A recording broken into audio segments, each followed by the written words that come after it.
One, you should make sure, I know there's several individuals in the courtroom, are the witnesses. There's no witnesses from either side.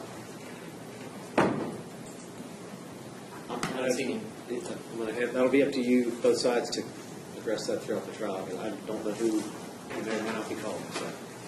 Just keep it.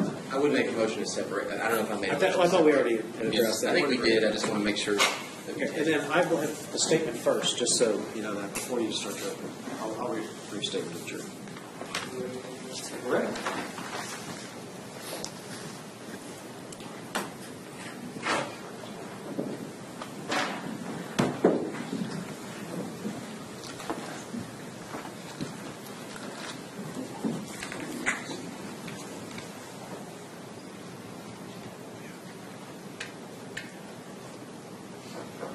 Can we approach on an issue, Judge? You may. No, we are back on record in case 12 CR 622, Commonwealth of Kentucky versus David Dooley. No, Mr. Dooley is present with counsel as well as counsel for the Commonwealth. What I'm going to do, since it's our first time back with our jury seated, I'm going to take a roll just based on number to make sure we have the right order so that attorneys have that as well. Juror number 532, juror number 335, 449, 315, juror 120, juror 545, juror 525, juror 442, juror 159, juror 281, juror 480, juror 435, juror 485, 487, and 164.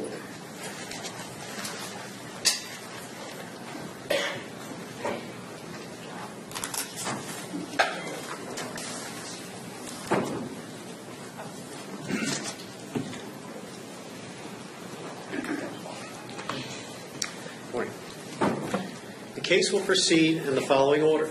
The Commonwealth's attorney will make an opening statement outlining their case to you for the Commonwealth. The defense then may make their opening statement outlining their case to you. The Commonwealth will then introduce evidence. The defendant may then introduce evidence. Rebuttal evidence may then be introduced. The court will then instruct you on the law of the case. The defense attorney will present closing argument, followed then by the Commonwealth's attorney in closing argument. You will then retire to the jury room to begin your deliberations.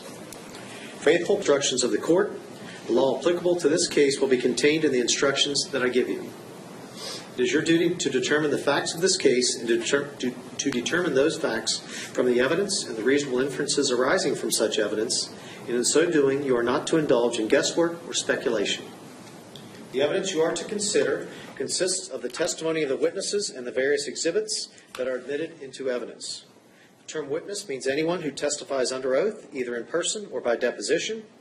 The admission of evidence in court is governed by the rules of law. Attorneys for the parties have the right, and sometimes also the duty, to object to evidence or questions that they believe do not conform with these rules. During this trial, you might hear the attorneys make objections, and it will be my duty as judge to rule on those objections to determine whether or not to hear certain evidence, whether or not you're to hear certain evidence, based upon what I find to be consistent with the law. You must not draw any inference or speculate because of objections made by attorneys or decisions made by this court. You must not consider testimony or exhibits to which an objection was sustained or evidence this court tells you should be stricken. No statement or ruling or remark that I make during the presentation of the testimony is intended to indicate my opinion as to what the facts are. You are to determine the facts. In this determination, you alone must decide the credibility of the evidence, its weight, its value, and its sufficiency. An indictment is merely a charge and is not evidence of the defendant's guilt. You are to presume the defendant's innocence throughout the trial unless or until the case is submitted to you for your deliberation and you find otherwise based upon the evidence. The Commonwealth must prove its case against the defendant beyond a reasonable doubt in order to justify a finding of guilt in a criminal case. Opening statements and closing arguments are not evidence, and you shall not consider them as such. Before or Commonwealth or the defendant in this case, and that's to any degree, for they are each entitled to your fair and impartial consideration. You are free to make notes for your own use during the course of the trial, but these notes should not be given to other jurors, and regardless of whether you take notes, you must also equally consider the memory of other jurors during deliberation. It is the special duty of the jurors to scrutinize and weigh the testimony of the witnesses and to determine the effect of the evidence on the evidence as a whole. You are the sole judges of the credibility of the several witnesses and the weight to be given to their testimony. If during the course of this trial you believe I say or do anything which suggests to you that I am inclined to favor the claim or cause of either of these parties, do not allow yourself to be influenced by any such suggestion. Until this case is submitted to you for your deliberation, you must not discuss the case with anyone, even at home with your family. You must not permit anyone to talk to you about the case or remain within hearing of anyone discussing it. Neither should you read any newspaper article, listen to any radio broadcast, or view any television program which discusses it, nor should you research the case or any witness or the internet on any smartphone or on your own computer. You must not visit the scene of the crime unless ordered to do so by the court. After this case has been submitted to you, and you must discuss the case only in the jury room when all members of the jury are present.